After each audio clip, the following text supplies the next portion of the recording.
در این لحظات قدسی بیایید لحظه سکوت کنیم.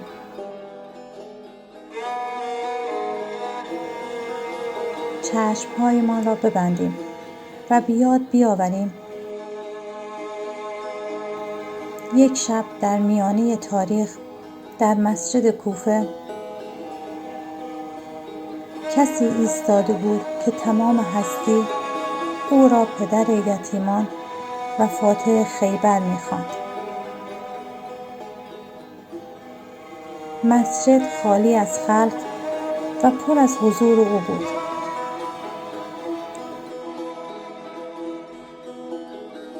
علی علیه السلام در اوج مقام و عظمت این بار نه شمشیر به دست بلکه دست نیاز به سوی آسمان برده بود.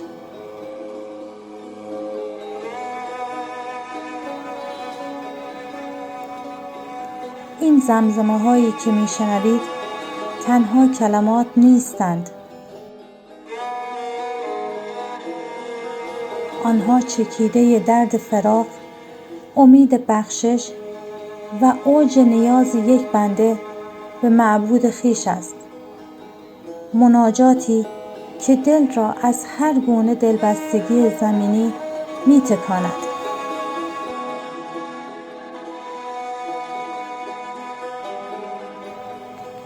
این نه صرفاً یک دعا که راز و نیاز یک عاشق سوخته دل با خدای بی همتایش است. ندایی که از عمق جان بزرگترین عارف تاریخ برآمده است.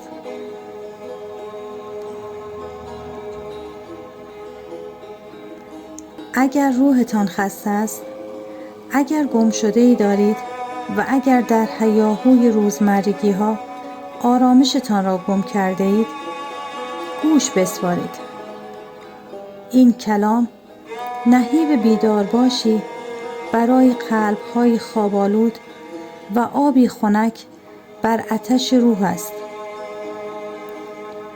ما نیز هم صدا با امیرالمومنین سر بر آستان او می‌ساییم و دست نیاز به سوی همان مبدأ هستی دراز می‌کنیم.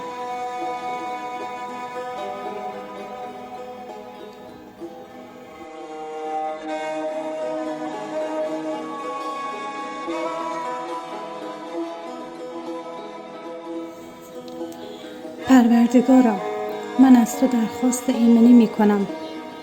آن روز سختی که مال و فرزند هیچ نفع نبخشد و چیزی جز آن که با قلب پاک و سالم حضور خدا آید سود ندهد.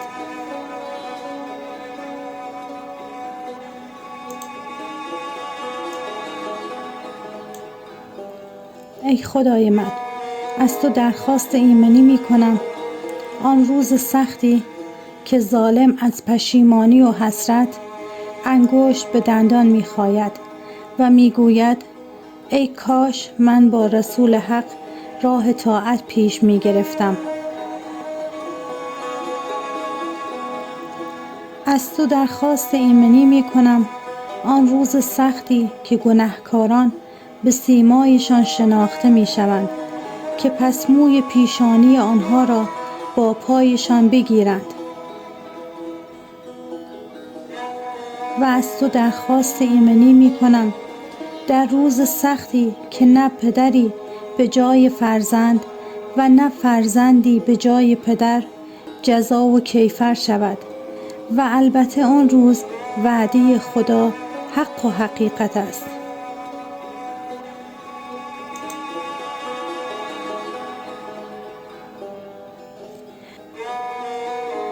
و از تو درخواست ایمنی می کنم در روز سختی که مردم ظالم ستمگر را عذرخواهی سودی نبخشد و بر آنان لعن و منزلگاه بد است. و از تو درخواست ایمنی می کنم در روز سختی که هیچ کس را قدرت بر کس دیگر نیست و فرمان در آن روز خاص خداست. و از تو درخواست ایمنی می کنم در روز سختی که هر شخص از برادر و مادر و پدر و زن و فرزندانش می گریزد، که هر کس در آن روز توجه به کار خیش از غیرش بی نیاز دارد. و از تو درخواست ایمنی می کنم در روزی که کافر بدکار آرزو کند که ای کاش توانستی فرزندانش را فدای خود سازد و از عذاب برهد، و هم زن و برادر و قبیله هایش که همیشه به حمایتش برمیخواستند و هر که در روی زمین است همه را فدای خود گرداند تا از عذاب نجات یابد و هرگز نجات نخواهد یافت، که آتش دوزخ بر او شعله‌ور است تا سر و صورت و اندامش پاک بسوزد.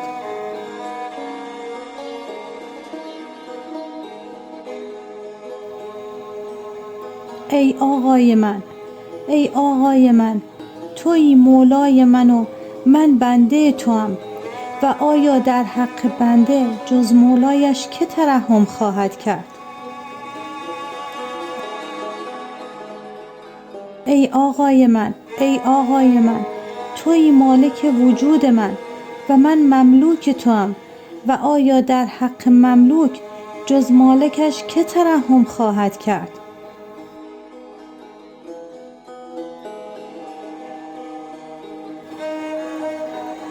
ای آقای من، ای آقای من، تویی با عزت و اقتدار و من بنده ذلیلم، و آیا در حق شخص ذلیل جز ذات با عزت و اقتدار که ترحم خواهد کرد؟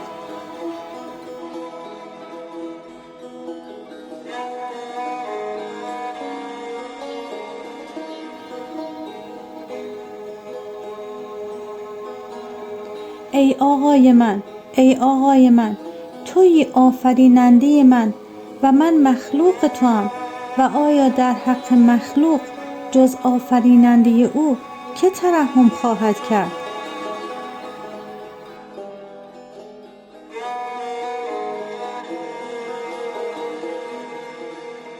ای آقای من، ای آقای من، تویی خدای بزرگ و من بنده حقیر ناچیز، و آیا در حق بنده ناچیز جز خدای بزرگ که ترحم خواهد کرد؟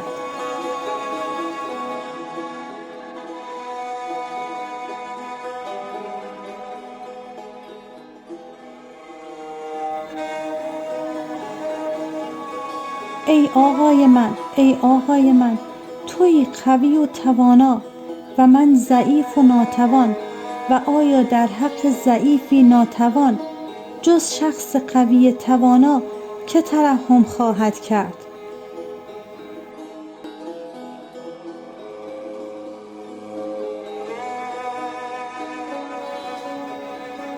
ای آقای من، ای آقای من، تویی بی‌نیاز و من فقیر، و آیا در حق فقیری محتاج جز غنی بی‌نیاز که ترحم خواهد کرد؟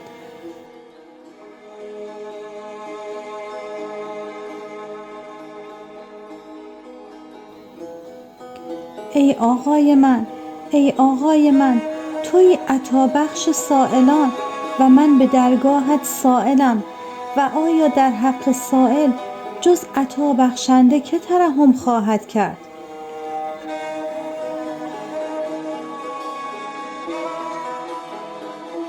ای آقای من، ای آقای من، تویی زنده ابدی و من مرده بیروح، و آیا در حق مرده های بیروح جز زنده ابدی که ترحم خواهد کرد؟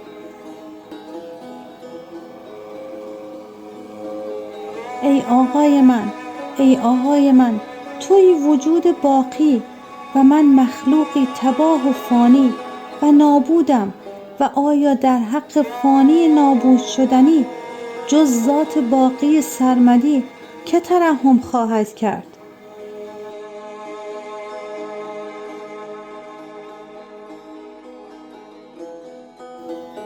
ای آقای من، ای آقای من، توی موجود دائم ازلی و من موجودی زوال پذیر و آیا در حق موجودی زوال پذیر جز ذات دائم ازلی که ترحم خواهد کرد؟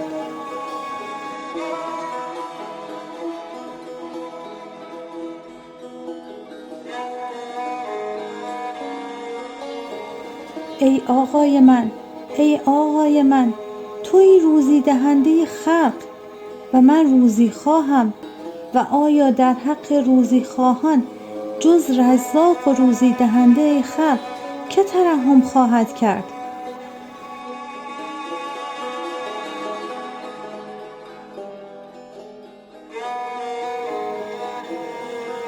ای آقای من، ای آقای من، توی صاحب جود و احسان و من بخیل و آیا در حق بخیل جز شخص با جود و احسان که ترحم خواهد کرد؟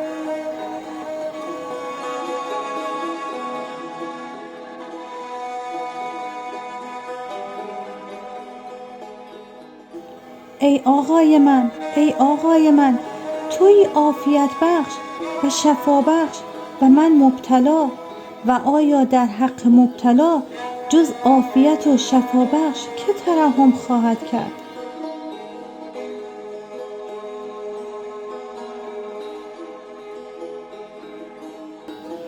ای آقای من، ای آقای من، توی خدای بزرگ و من بنده کوچک و آیا در حق بنده صغیری جز خدای بزرگ که ترحم خواهد کرد؟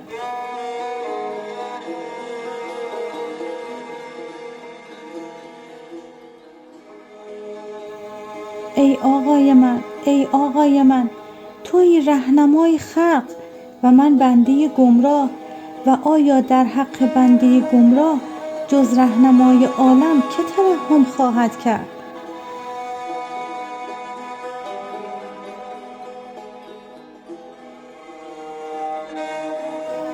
ای آقای من، ای آقای من، توی خدای بخشاینده و من بنده قابل ترحم و بخشش و آیا در حق بنده قابل بخشش جز خدای بخشاینده که ترحم خواهد کرد؟ ای آقای من، ای آقای من، توی سلطان و من بنده امتحان شده و آیا در حق بنده امتحان شده جز سلطان عالم که ترحم خواهد کرد؟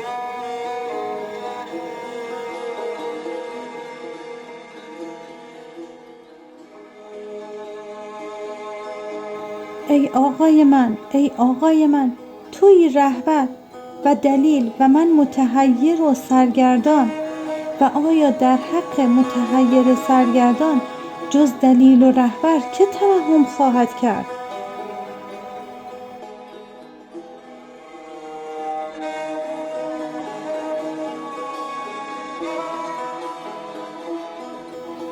ای آقای من، ای آقای من، توی خدای غفور و آمرزنده و من بنده گنهکار و آیا در حق بنده گنهکار جز خدای غفور که ترحم خواهد کرد؟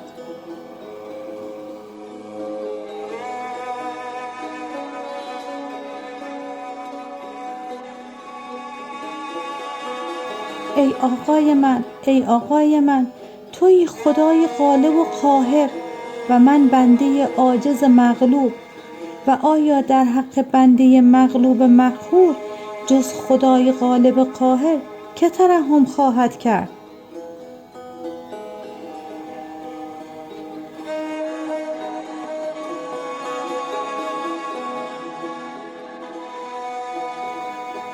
ای آقای من، ای آقای من، توی پروردگار پرورنده خلق و من مربوب و پرورش یافته توام و آیا در حق مربوبی جز آنکه پروردگار اوست که ترحم خواهد کرد؟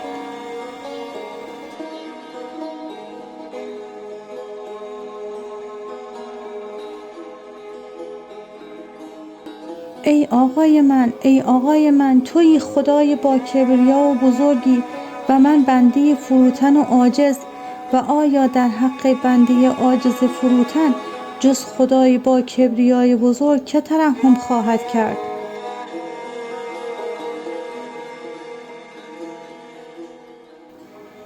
ای آقای من، به رحمتت ترحم کن و به جود و کرمت و به فضل و احسانت از من راضی و خوشنود باش.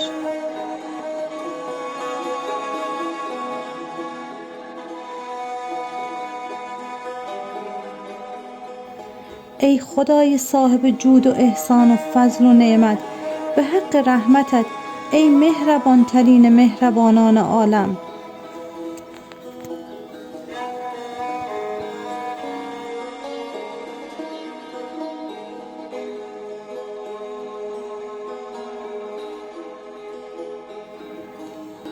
زمزمه پر از نور امیرالمؤمنین علی علیه السلام به پایان رسید. باشد که این کلمات تلنگری برای دلمان باشد تا در هیاهوی زندگی گمگشته خویش را باز یابیم و یادمان بماند که دریچه توبه و بازگشت همیشه به روی بندگان باز است.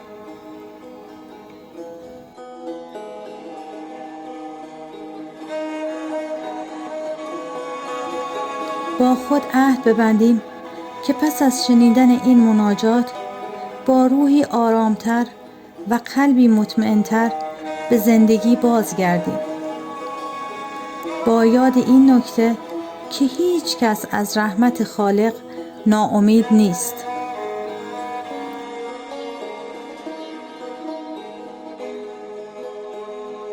خداوندا، ما را در مسیر این آرامش ثابت قدم بدار و حاجت دلهایمان را به کرمت مستجاب کن.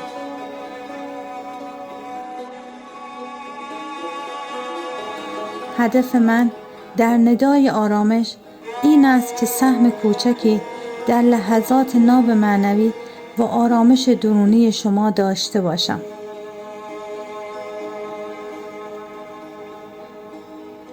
اگر از این محتوای ارزشمند لذت بردید و آرامش گرفتید، با سابسکرایب کردن کانال و لایک این ویدیو من رو در انتشار ندای آرامش به گوش دیگران یاری دهید.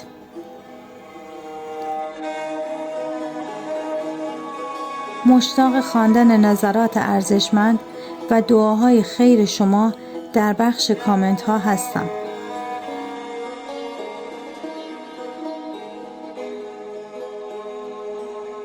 در پناه حق باشید.